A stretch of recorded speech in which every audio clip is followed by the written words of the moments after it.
Those who know do not talk. Those who talk do not know. Keep your mouth closed. Guard your senses. Temper your sharpness. Simplify your problems. Mask your brightness. Be at one with the dust of the earth. This is primal union. He who has achieved this state is unconcerned with friends and enemies, with good and harm, with honor and disgrace. This, therefore, is the highest state of man. You know, it's funny.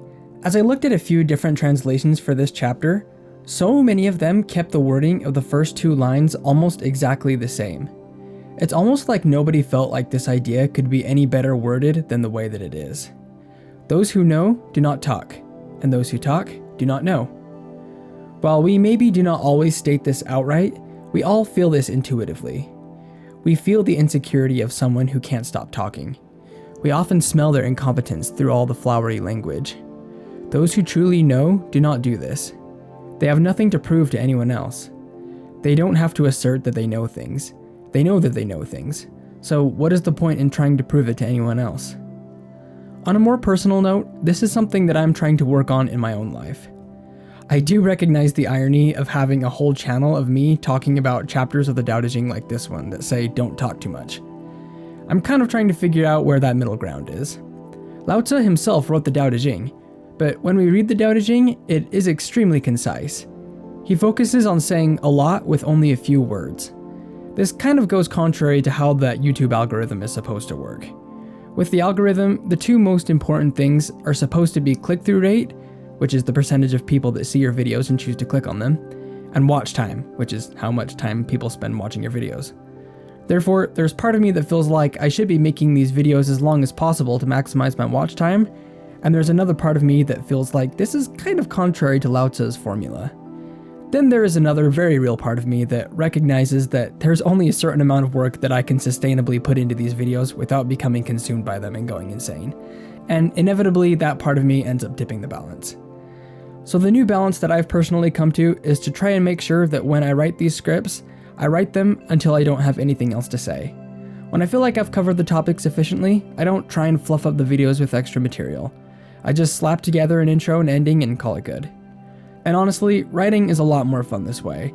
And if this is going to be something that I'm going to do long term, I think it needs to be something that I find enjoyable. But I digress. Moving on in the chapter, let's take a look at the second paragraph. Keep your mouth closed, guard your senses, temper your sharpness, simplify your problems, mask your brightness, be at one with the dust of the earth. This is primal union. These lines can serve as kind of a loose framework for achieving the state of primal union. Some of these items have to do with monitoring your output. Keep your mouth closed. Mask your brightness. Don't try to be the center of attention.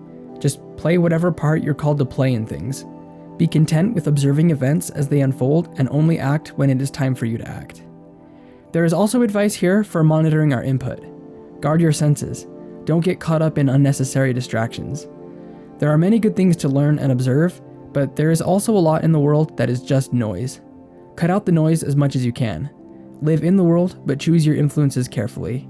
Take time to be quiet and be alone with yourself. Ponder and meditate often. Eliminate excess distractions so that you can easily hear and respond to intuition. Use meditation to cut out the excess noise in your own thoughts. The last section describes the benefits and attributes of the state of primal union.